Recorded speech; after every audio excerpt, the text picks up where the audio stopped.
Astro Bot is somewhat unique as a PlayStation game. Not only does it have less violent tendencies than most of Sony's prestige offerings, it also fully acknowledges its existence as a PlayStation game. While Sony's built up its reputation across the past couple of generations with self-serious, immersive storytelling that feels closer to movies, Astro Bot has you running around collecting memory cards, riding on a DualSense, and rescuing iconic console mascots. There's been some concern about this, but it feels overblown. When writing about Astro Bot avoiding violence for a more joyous experience, I wrote that I hoped that there was more to it than just remembering that the EyeToy existed. But in the days since the trailer, I've seen people lamenting the mere presence of the EyeToy at all. But I think this is a key part to Astro Bot's selling point. I want things in addition to the EyeToy, not instead, and that's a crucial distinction. There's a feeling that Astro Bot isn't allowed to be its own thing when there's constant cameos from Kratos and PlayStation controllers. But that is Astro Bot being its own thing. By traveling directly into the PlayStation and playing around with the different parts, using a DualSense as a rocket ship, Astro Bot is entirely unique. No other game that I can think of is this meta about the console it exists on. The cameos feel fairly similar to the LEGO games, but even this is a slightly different use for them, especially if we're here to rescue those heroes. Mascot platformers don't tend to have the most engrossing storylines anyway, so if Astro Bot sacrifices its storytelling for these references, that seems worthwhile.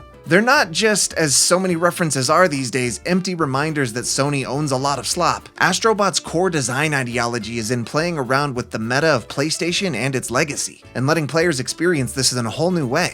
Though he's not dripping in blood or dropping curse words, Astro Bot is the Deadpool of PlayStation. Both Deadpool and Astro Bot understand their media from the perspective of the audience, and they get to play around with that in unique ways. Deadpool takes this in a much more edgy direction, and in recent years has sort of flanderized himself into being a more exaggerated, clownish version of the character. But at his best, he plays around with what it means to be a comic book hero, and Astro Bot doesn't need excuses for the kooky video game gimmicks like blowing into the controller. It just admits it's a video game character, and it goes from there.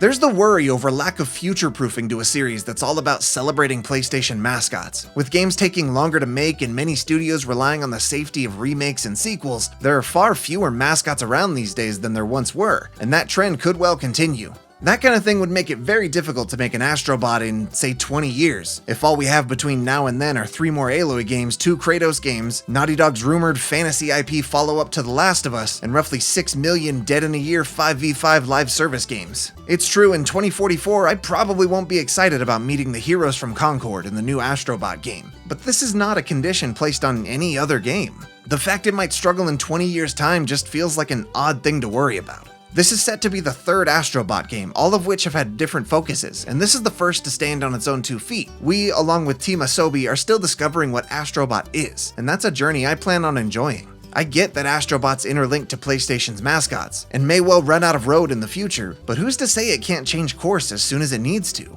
Of course, this focus still raises some interesting questions. Clearly, Team Asobi has a lot of affection for all things PlayStation, and from the massively positive reception Astro Bot's getting, it's obvious fans do too. Does that point to a failing with PlayStation's own strategy? Putting all of its eggs in one very prestige basket, and in doing so changing what it means to be PlayStation leaves it at odds with some fans' wishes. Astro Bot perhaps highlights that we're craving a bit of a return to these days, with shorter, less realistic games led by iconic characters with more personality than trauma. Astro Bot was by far the most successful game of the state of play, and also the least PlayStation title there. While it obviously features dozens of PlayStation references in the trailer alone, the colors and gameplay looked far more like a Nintendo offering.